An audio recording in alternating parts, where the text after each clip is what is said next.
Bonsoir à tous, on débute ce journal du Mercato avec Ferland Mendy qui est tout proche de rejoindre le Real Madrid.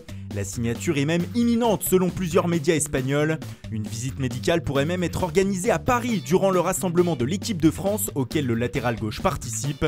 Le montant du transfert pourrait avoisiner les 50 millions d'euros. Au PSG, une rumeur surprenante est arrivée de Belgique aujourd'hui. Le club de la capitale serait en effet sur les traces du milieu offensif gauche de la Real Sociedad, Adnan Januzaj. L'ancien joueur de Manchester United a débarqué il y a 2 ans au Pays Basque sans jamais s'y imposer. Le PSG peut-il alors le relancer ?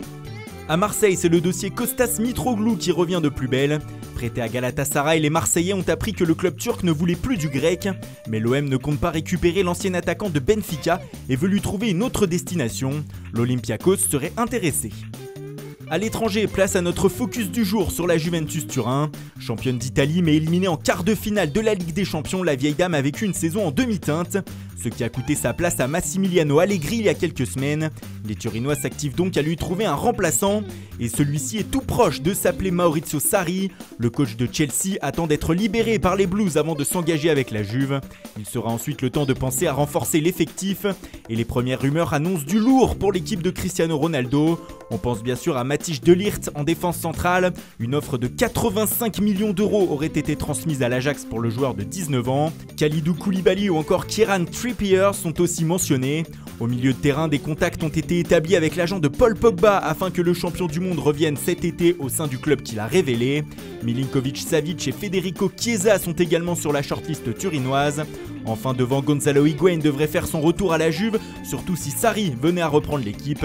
Mais Mauro Icardi est toujours dans le viseur des dirigeants, surtout si un échange avec Paulo Dybala est possible. L'Argentin fait partie des joueurs qui pourraient partir cet été comme Miralem Pjanic dans le viseur du Real et du PSG et de Alex Sandro, très demandé aussi en Europe.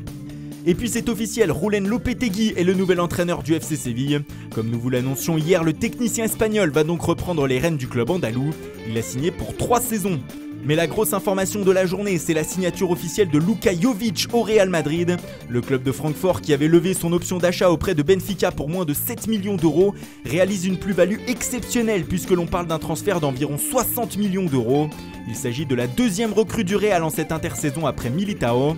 Jovic vient donc renforcer l'attaque madrilène pour la saison prochaine. Il a signé pour 6 ans. Dans le même temps, Karl-Heinz Rummenigge a annoncé que James Rodriguez ne resterait pas au Bayern Munich la saison prochaine. Son prêt prenant fin au 30 juin, le Colombien a demandé au club munichois de ne pas lever son option d'achat. Il va donc retourner au Real Madrid. Zurich a annoncé également que Grégory Sertic ne resterait pas en Suisse. Prêté sans option d'achat par l'OM cette saison, l'ancien Girondin va donc revenir à Marseille avant de déterminer la suite à donner à sa carrière. Voilà, c'est tout pour aujourd'hui. Bonne soirée à tous et rendez-vous dès demain matin pour de nouvelles informations sur le Mercato.